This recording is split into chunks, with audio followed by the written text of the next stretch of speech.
Obama, stop supporting ISIS. Obama, stop supporting ISIS. Obama, stop supporting ISIS. Syria's blood on Washington's hands. Syria's blood on Washington's hands. Syria's blood on Washington's hands.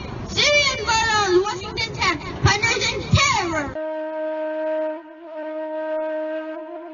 And a special shout out to young James, who was standing up last Wednesday at the federal building for his Syria. And now I'm joined in studio at Freedom Now with Brother Johnny Achi, who is with Arab Americans for Syria. Welcome, Brother Johnny. Hello, Sister Tej. Thanks for having me again on the show. Welcome. It was good to see you on Wednesday at the federal building at the demonstration. And can you tell us what was the purpose of the demonstration? It was really organized in about a day or two after the weekend bombing of the Syrian troops in Deir Ezzor, a province in the eastern part of Syria. We were able to get together few organizations, Arab Americans for Syria, and a couple of progressive American organizations got together to protest the quote-unquote the accidental bombing of the Syrian troops over the weekend, which took the lives of 82 Syrian soldiers, including many colonels and 2 generals, while injuring over 100 other soldiers. Can you expand on that? Let me be frank and let's be truthful. There was no accident in this deliberate, brutal attack. The ISIS targets in the area are well known to the US bombers, and so was the Syrian post. This is the only Syrian post left in Deir Ezzor. The Syrian soldiers have been fighting off ISIS for over 2 years. Holding this post was no secret to anybody who is militarily involved in the area. So with the US bombers, which are the most advanced in the world, to miss all the ISIS targets around and just go ahead and deliberately bomb the Syrian, that's what we believe, even though the US regretted the mistake or the error they had. We're not buying this anymore. So we called on for all, peace-loving people to come and join us on Wednesday, and we had a good turnout.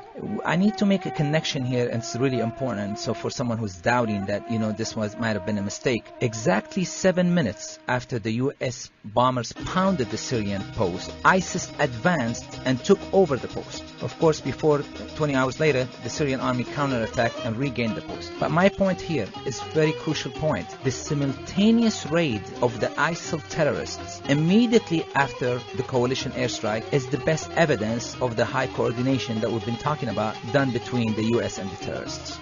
Sister Tej, some people are still doubting what we've been saying here on the show for maybe 5 years. I've been coming on the show and talking about exactly this moment that we're living today, which is the U.S. direct military intervention in Syria. I want to tell you today in United Nations, I just read this before I came in. Kerry said today at the United Nations that the U.S. priority in Syria today is to stop Aleppo from falling in the hand of the Syrian Arab army. So supposedly the United States went to Syria about a year and a half or 2 years ago. They went in Syria about a year and a half ago to fight ISIS, only to see ISIS growing its territory. From beginning of 2015 until September 30th, when the Syrian government invited the Russians to help them in the fight of ISIS, ISIS had grown tremendously in Syria. So today, Kerry's statement that the main priority of the U.S. is to prevent Aleppo from falling to the Syrian Arab army tells you exactly why the U.S. is there. They are for regime change. They've been trying since the beginning of the Arab Springs, which we know it's a series of regime change in the areas,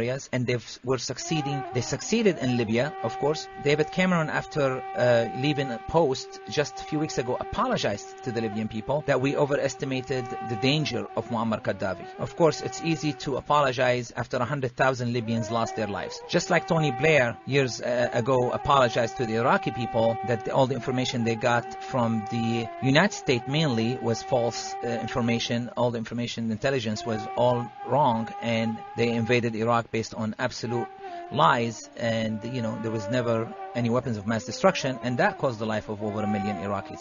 So today we're seeing the same thing.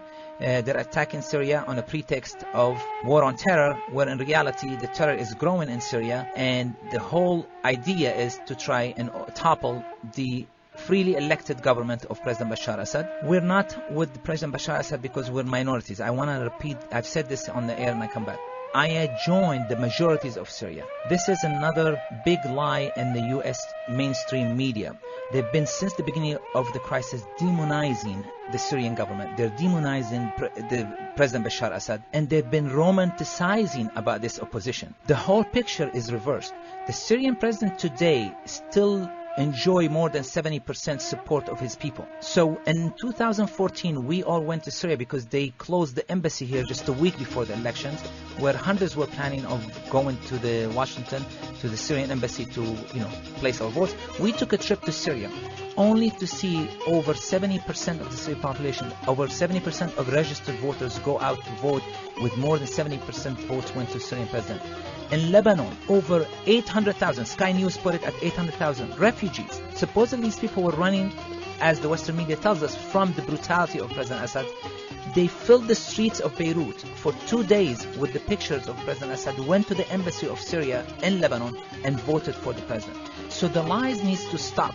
This is a sovereign nation with a freely elected president that is a secular government. People in Syria, most Syrians, do not want to see an Islamist government take over. We enjoy having a secular government that does not differentiate between Sunni, Shiite, Alawite, Kurd, Christian. All are equal in the eyes of the current government. We want to put, the United States government is putting its hands with the Islamist terrorists, hoping that they will overthrow the Syrian government, and they don't care what happens afterward. If these Islamists come to power, if you think 300,000 or 400,000 that this sad war has caused the lives of over 300,000, if these people come into power, Sister Tej, you're looking at a genocide. You're looking at maybe 4 or 5 million people lose your life with these radical, crazy fanatics that are running around chopping heads and burning people alive. And it's so shameful for the U.S. regime or U.S. government to put their hands on these people just because their interest tells them we want to topple a regime in Syria at any cost and at all costs. And just to remind our listening audience, we are speaking with Brother Johnny Achi, who is with the Arab Americans for Syria. And can you talk with us next about the coverage of the war in Syria?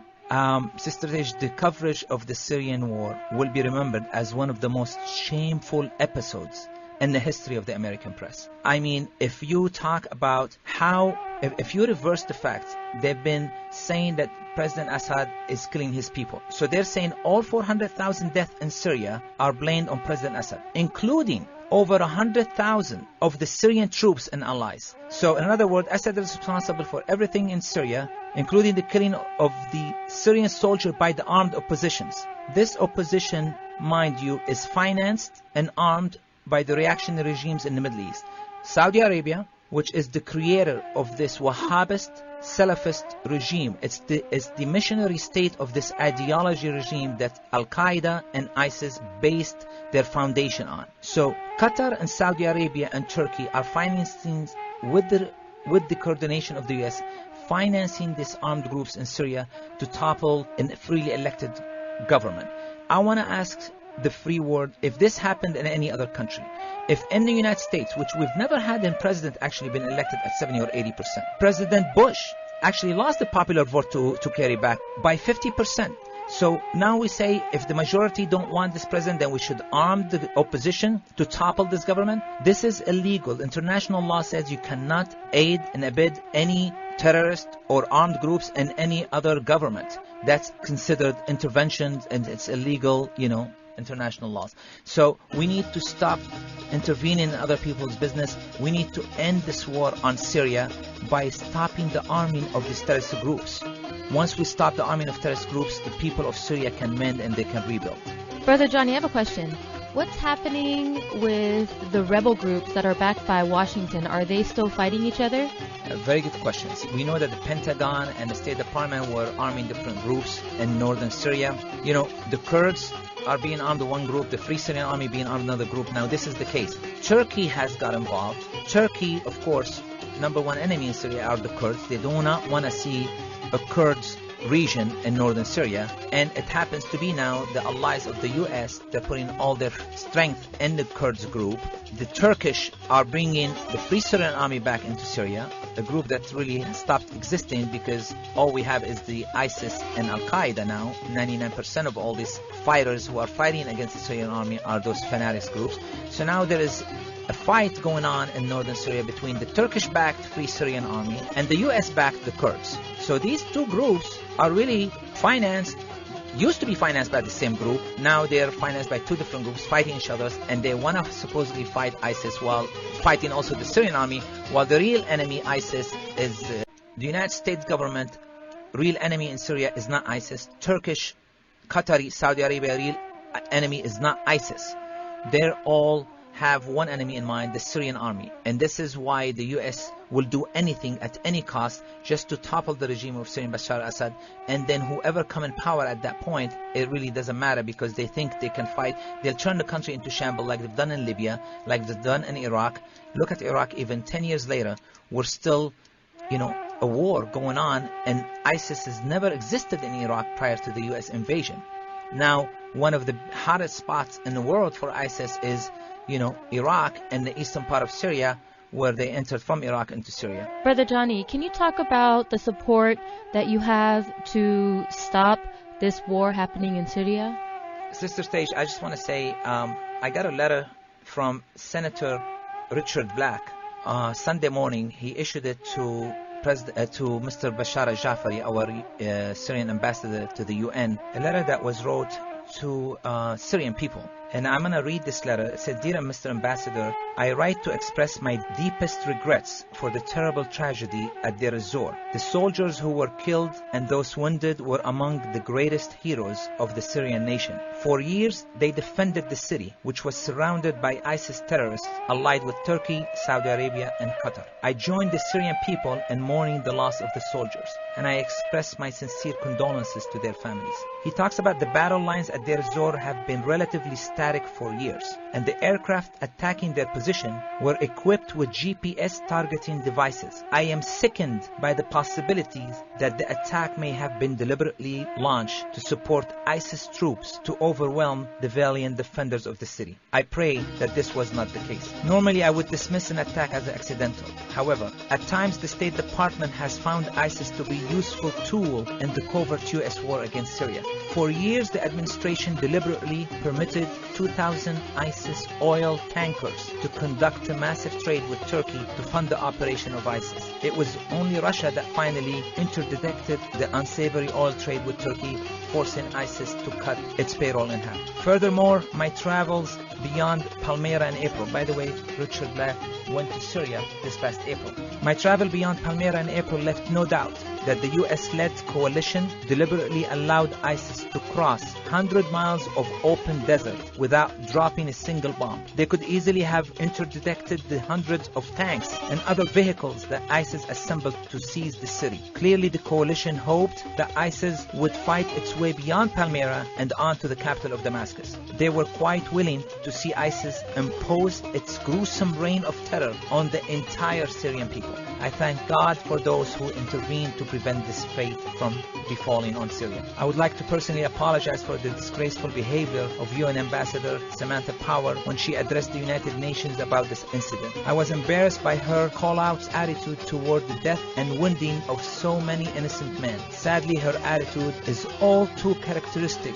of this bloody thirsty nature of some member of this administration. I hope that the United States will soon turn the page on its sordid record at employing religious terror to achieve regime change in nations like Libya, Syria, and Yemen. Few Americans realize how deeply complicit our government has become in propagating the wave of terrorism that's engulfing the whole world. I speak for many Americans in asking that you convey my thoughts and prayers to Syria and the Syrian people. Brief description. Senator Black from Virginia is a U.S. Army colonel, retired, and a Marine Corps. He's a veteran of over 260 combat missions in Vietnam, wounded in battle and honored for bravery. This man has the utmost respect for the men and women of the Syrian armed forces. So this is the kind of people we would love to see an important high place in the government, not someone like the President Obama, who really is not being able to align himself. For 2.5 years, he's trying to be talking about fighting ISIS, while everyone knows, everyone who has any sense of what's going on in Syria today knows that the U.S.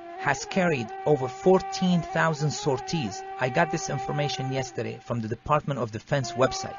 14,000 sorties, meaning 14,000 airstrikes in Syria that cost the United States maybe $13 billion.